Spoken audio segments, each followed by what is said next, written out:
Good morning बच्चों। Class tenth के physics में हमने ओम्स लॉ तक पढ़ लिया है।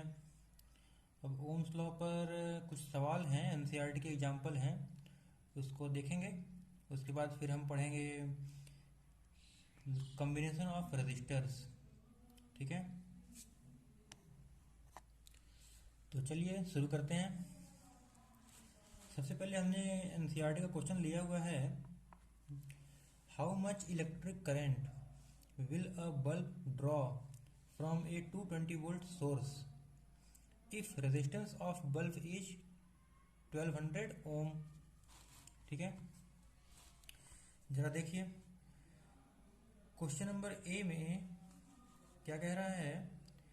कह रहा है कि वोल्टेज डिफरेंस कितना है, 220 वोल्ट, और एक रजिस्टर है जिसका रेजिस्टेंस कितना है, 1200 ओम। तो उसमें करंट कितनी फ्लो होगी, ऐसा ऐसा पूछा है। तो जरा हम इसका एक सर्किट डायग्राम बनाना चाहेंगे। ये हमारा एक बल्ब हो गया, और बल्ब को हमने एक बैटरी से जोड़ दिया। इसकी सप्लाई है 220 वोल्ट, है ना, और इस बल्ब का रेजिस्टेंस कितना है, 1200 ओम। तो कितनी करंट जाएगी इसमें, ये बताना है। तो V है, R है, I है, इन तीनों में एक रिलेशन हमें पता है। किसने दिया, ओम ने दिया। उसी को कहते हैं ओम्स लॉ। वो क्या है, V equal to I into R, जहाँ पर R जो है प्रोपोर्शनलिटी कांस्टेंट होता है। इसको हम लोग रेजिस्टेंस भी कहते हैं। तो यहाँ से I equal to how much, V upon R। V equal to how much, 220 divide by R equal to how much, 1200। तो ये आ गया 10 से 10 कट गया, और 22 बाई 120, तो 2 से इसको काट देंगे तो 11 बाई 60 एम्पियर। इतने एम्पियर की करंट इस बल्ब में जाएगी, है ना। नेक्स्ट क्वेश्चन देखा जाए। ये भी एग्जाम्पल है एनसीईआरटी का, एग्जाम्पल नंबर 12.4। क्या कहता है ये, the potential difference between the terminals of an electric heater is 60 volt when it draws a current of 4 ampere. जब एक इलेक्ट्रिक हीटर 4 एम्पियर की करंट ले रहा है तो उसके अक्रॉस वोल्टेज डिफरेंस 60 वोल्ट का है। What current will the heater draw if the potential difference is increased to 120 volt. जब उसी हीटर के क्रॉस हम इतने वोल्ट का पोटेंशियल डिफरेंस अप्लाई कर दें या वोल्टेज डिफरेंस अप्लाई कर दें तो कितनी करंट हीटर में जाएगी, देखा जाए इसको। क्वेश्चन बी, एक इलेक्ट्रिक हीटर है हमारे पास।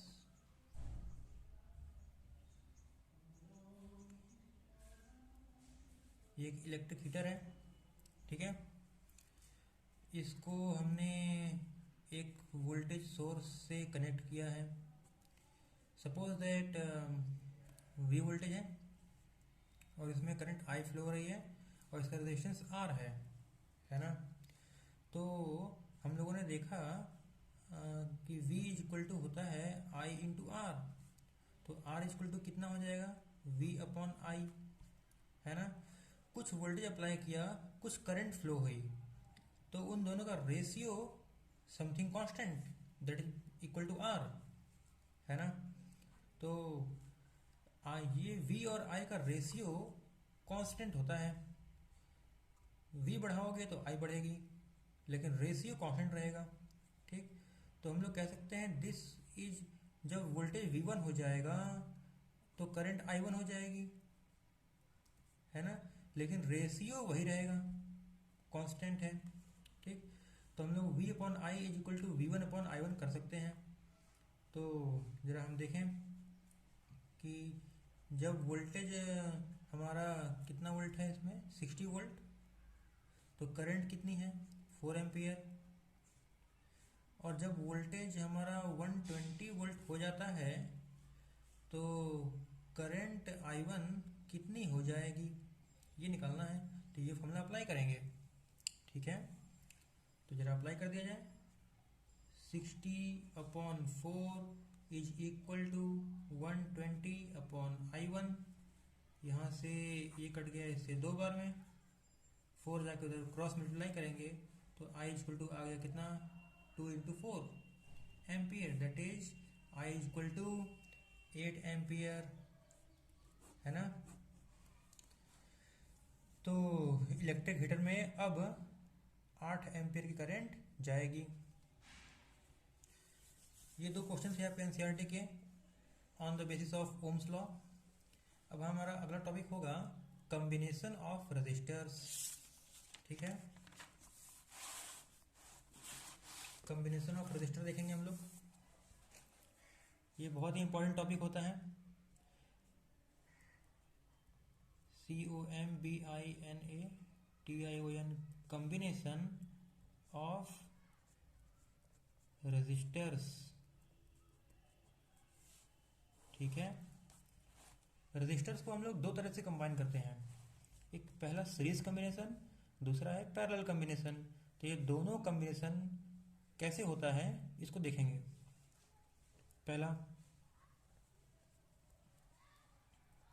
सीरीज कॉम्बिनेशन, है ना। सीरीज कॉम्बिनेशन में अच्छा रेजिस्टेंस का सिंबल कुछ ऐसा दिखाते हैं, कुछ ऐसा होता है रेजिस्टेंस का सिंबल, ठीक है। ध्यान देते हैं कि ये जो हमने सिंबल बनाया है इसमें टॉप में बिल्कुल नुकीला पोर्शन होता है, ठीक है। तो एक बल्ब है या एक रजिस्टर है जिसका रेजिस्टेंस हमने R1 ले लिया, दूसरा रजिस्टर होगा जो कि R2 है, और उन दोनों को हमने यहाँ बनाया, R2 है इसका रेजिस्टेंस। अब इन दोनों को हमने एक लाइन से जोड़ दिया, एक वायर से जोड़ दिया, इस तरह से जोड़ा, तो ये कहलाता है सीरीज कॉम्बिनेशन, ठीक है। अब इस पूरे कॉम्बिनेशन के अक्रॉस हम एक बैटरी कनेक्ट करेंगे, ठीक, एक बैटरी कनेक्ट करेंगे। वो कितने भी वोल्ट की हो सकती है, हमने इसका वोल्टेज V मान लिया, ठीक है। तो ये V मान लिया, इसका मतलब हमने V वोल्ट की बैटरी लगाई है। अब V वोल्ट की बैटरी है, इसका मतलब कि इसका पॉजिटिव टर्मिनल ये और नेगेटिव टर्मिनल ये, इन दोनों टर्मिनल्स का वोल्टेज डिफरेंस V के बराबर है, ठीक है। जिसमें इसको ये पॉजिटिव बोलते हैं, इसको नेगेटिव बोलते हैं। ये हायर वोल्टेज पर है, ये प्लेट बैटरी का हायर वोल्टेज पर है, और ये प्लेट लोअर वोल्टेज पर है, ठीक है। लेकिन इन दोनों प्लेट्स के वोल्टेज का डिफरेंस कितना है, इतना है, V वोल्ट, ठीक है। अब देखिए, जो वोल्टेज यहाँ होगा वही वोल्टेज यहाँ भी होगा, वही वोल्टेज यहाँ भी होगा, ठीक। और जो वोल्टेज यहाँ है वही वोल्टेज यहाँ भी होगा, और वही वोल्टेज यहाँ भी होगा। मतलब जो वोल्टेज यहाँ वही वोल्टेज यहाँ, जो वोल्टेज यहाँ वही वोल्टेज यहाँ भी। तो जो डिफरेंस इनके बीच में है वही डिफरेंस इनके बीच में आएगा, ठीक है। तो इस पॉइंट को हमने A नाम दिया, इस पॉइंट को हमने B नाम दिया, है ना। तो जो दोनों रेजिस्टेंस लगे हुए हैं, इस पूरे कॉम्बिनेशन के अक्रॉस वोल्टेज का डिफरेंस VA माइनस VB है, VA माइनस VB है। यही तो है total voltage difference across the combination of register. और VA माइनस VB तो V के बराबर होगा ना, V के बराबर होगा। तो टोटल वोल्टेज हमको पता है इतना, और टोटल रेजिस्टेंस हमको नहीं पता। अब ये बैटरी करंट निकालेगी, करंट यहाँ से चलेगी, कितनी करंट चल रही है हमको नहीं पता, हमने मान लिया I एम्पियर, है ना। तो यही I एम्पियर की करंट ऐसे होते हुए, ऐसे वायर से होते हुए, ऐसे इस सर्किट में ऐसे फ्लो करेगी, है ना। तो जितनी करंट यहाँ से जा रही है उतनी ही करंट आगे बढ़ के यहाँ भी जा रही है। तो दोनों में करंट तो सेम है, आई आई करंट इसमें भी, आई करंट इसमें भी, और वही करंट आई करंट बैटरी से जा रही है। ठीक है, तो इसके एक इस पॉइंट और इस पॉइंट के अक्रॉस जो वोल्टेज डिफरेंस आएगा वो होगा वोल्टेज डिफरेंस अक्रॉस R1।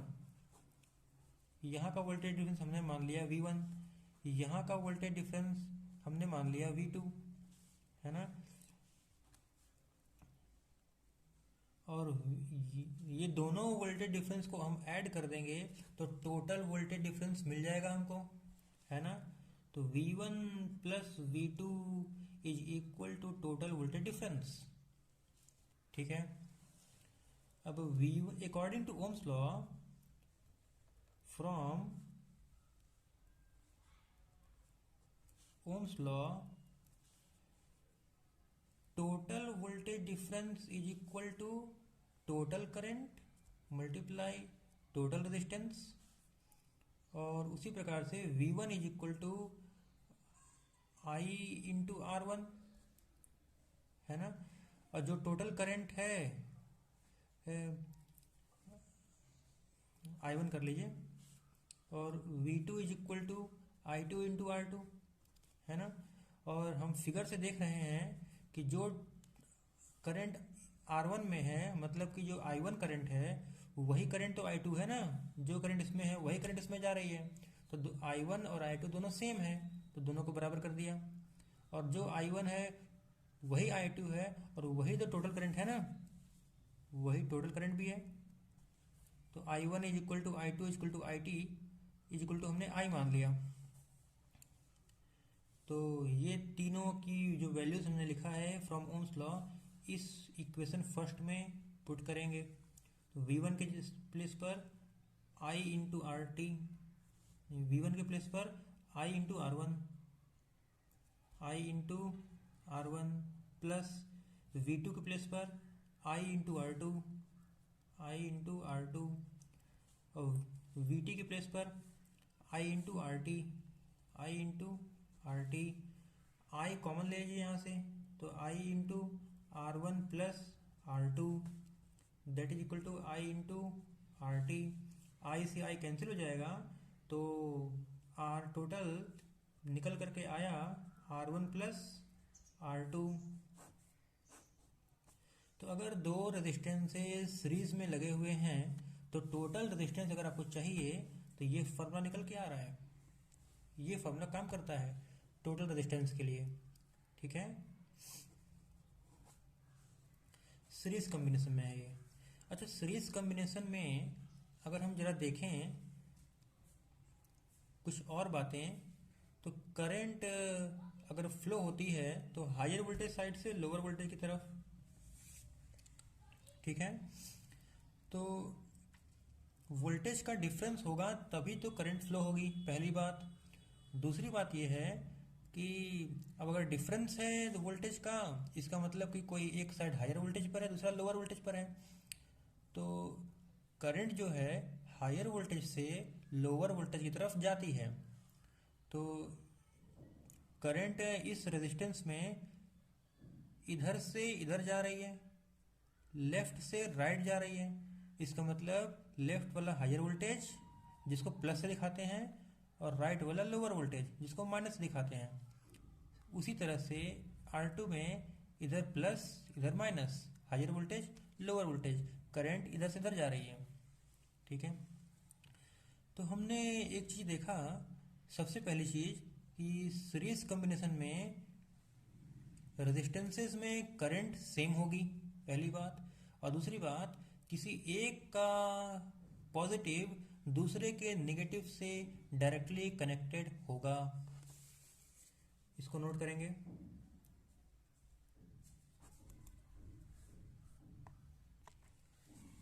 देखिए नोट में पहली बात कि current in each resistors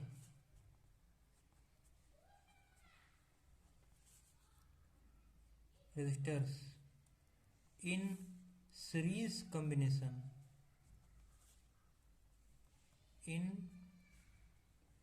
series combination is same not equal. Same होना और इक्वल होने में डिफरेंस है बच्चों, ठीक है। तो current in each resistors in series combination is same. Same का मतलब जो करंट इसमें जा रही है वही करंट इसमें जाएगी, इसी के मात्रा। जैसे अगर इसमें 2 एम्पीयर जा रही है तो वही 2 एम्पीयर इसमें जाएगी। कहीं और की 2 एम्पीयर करंट अगर इसमें आ रही है तो हम नहीं कह सकते सीरीज कॉम्बिनेशन, ठीक है। करंट सेम होनी चाहिए। सेकंड है positive side of one resistor is directly connected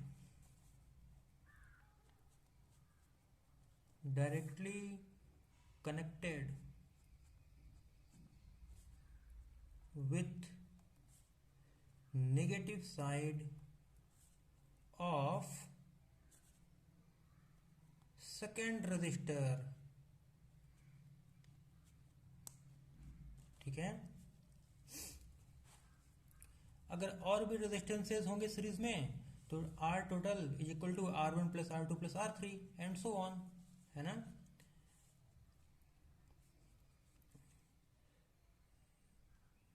second देखा जाए पैरेलल कॉम्बिनेशन।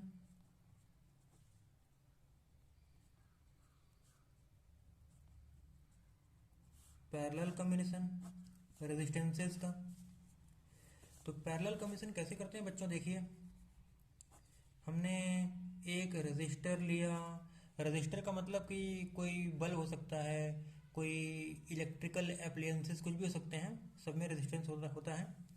तो एक रेजिस्टर लिया और दूसरा भी रेजिस्टर लिया हमने, लेकिन उनको हमने कनेक्ट किया ऐसे, ऐसे नहीं, ऐसे कनेक्ट किया, ठीक है। जब हमने ऐसे कनेक्ट किया तो इस कॉम्बिनेशन को एक बैटरी के द्वारा स्विच भी लगा सकते हो, हमने यहाँ लगाया नहीं, आप यहाँ लगा सकते हो स्विच। एक बैटरी लगा दिया और जब स्विच ऑन करोगे तो करंट ऐसे फ्लो होगी इसमें। करंट यहाँ से मान लेते हैं आई एम्पीयर करंट चलेगी, है ना, यहाँ पहुँचेगी। अब यहाँ अगर करंट पहुँची है तो उसके पास 2 रास्ते हैं, ऊपर भी जाने के लिए और नीचे भी जाने के लिए। तो ऊपर की तरफ करंट चली गई I1, नीचे की तरफ करंट चली गई I2। इसका रेजिस्टेंस हमें नहीं पता तो मान लिया R1 रहा होगा, इसका R2 मान लिया, ठीक है। अब ये टोटल वोल्टेज जो बैटरी का है उसको V मान लो। अब देखिए V वोल्ट की बैटरी है, इसका मतलब कि यहाँ का वोल्टेज और यहाँ का वोल्टेज का डिफरेंस V है। अब जो वोल्टेज यहाँ है वही वोल्टेज इन सारे पॉइंट्स पर होगा,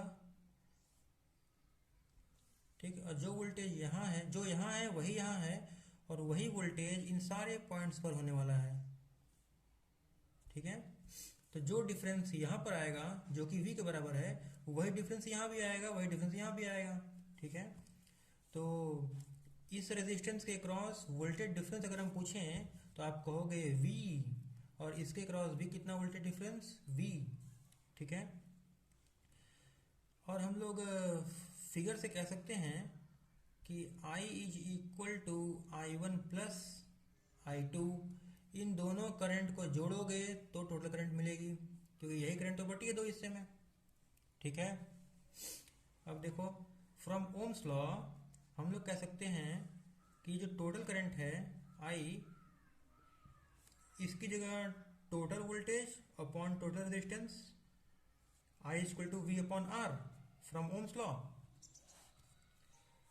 I is equal to total voltage upon total resistance, this is equal to, और I1 का मतलब इसकी करंट R1 की करंट, मतलब R1 का वोल्टेज और R1 इन दोनों का रेशियो I1 होगा। R1 का वोल्टेज कितना है V, इसका रेजिस्टेंस कितना है R1, इन दोनों का रेशियो ही करंट I1 बनेगा, plus V upon R2, V common ले लें और कैंसिल कर दें तो 1 upon R total is equal to 1 upon R1 plus 1 upon R2। ये आया टोटल रेजिस्टेंस के लिए एक फॉर्मूला इन पैरेलल कॉम्बिनेशन। ठीक है, अब जरा देखिए,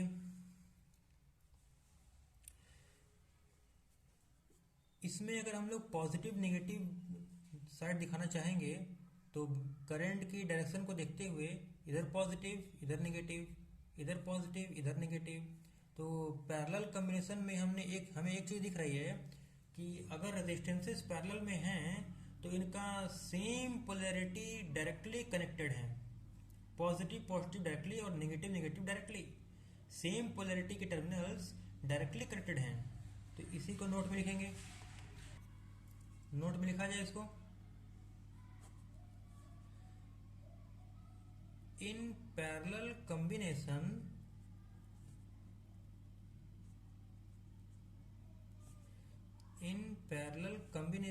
of resistors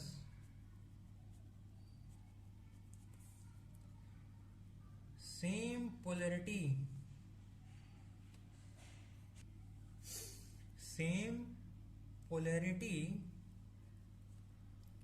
terminals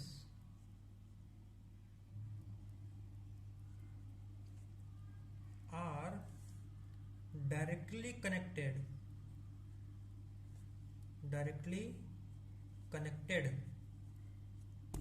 ठीक है। इस पर एक क्वेश्चन देखा जाए, पहले सिंपल सवाल लेंगे। एक रेजिस्टेंस और दूसरा रेजिस्टेंस, ये 2 ओम और ये 2 ओम, और अगर मैं पूछूं कि ये टर्मिनल है A, ये टर्मिनल है B, अगर मैं पूछूं R बताओ between A and B, R between A and B, that is RAB, मतलब टोटल रेजिस्टेंस बताओ A और B के बीच में। तो ये दोनों तो सीरीज कॉम्बिनेशन में है ना, तो फॉर्मूला लगा देंगे सीरीज कॉम्बिनेशन के लिए। Total resistance R is equal to R1 plus R2, तो 2 ohm plus 2 ohm that is equal to 4 ohm. तो ये 2 ओम और 2 ओम मिल करके 4 ओम हो गया इन सीरीज कॉम्बिनेशन। सेकंड क्वेश्चन, अगर ये 2 ओम और ये 2 ओम पैरेलल में जोड़ दिया गया है और ये पॉइंट है A, ये पॉइंट का नाम है B, तो और अगर मैं पूछते हैं बताओ R between A and B, तो ये दोनों तो पैरेलल में है ना, तो लगाना पड़ेगा formula 1 upon RAB is equal to 1 upon R, ये दोनों 2 ओम के हैं, 2 ओम के हैं, 1 upon R1 plus 1 upon R2, 1 upon 2 plus 1 upon 2 that is equal to 1 by 1। तो क्रॉस मल्टीप्लाई कर देंगे, RAB is equal to 1 Om.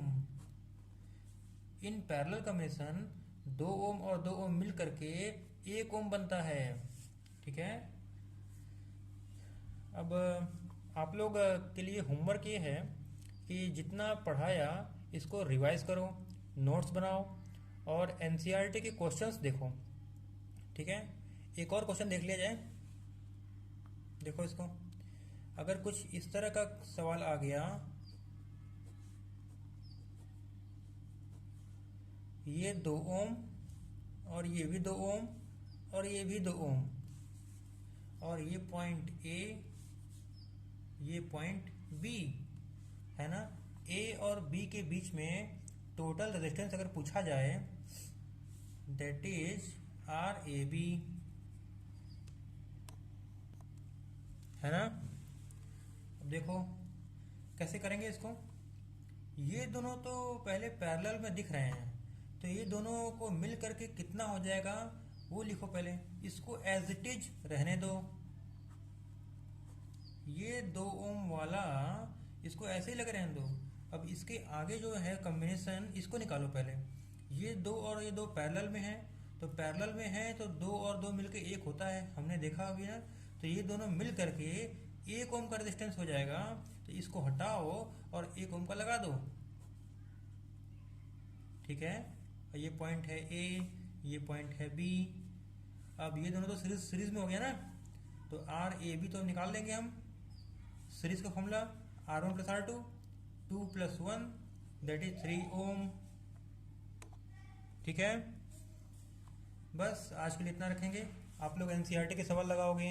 Thank you बच्चों।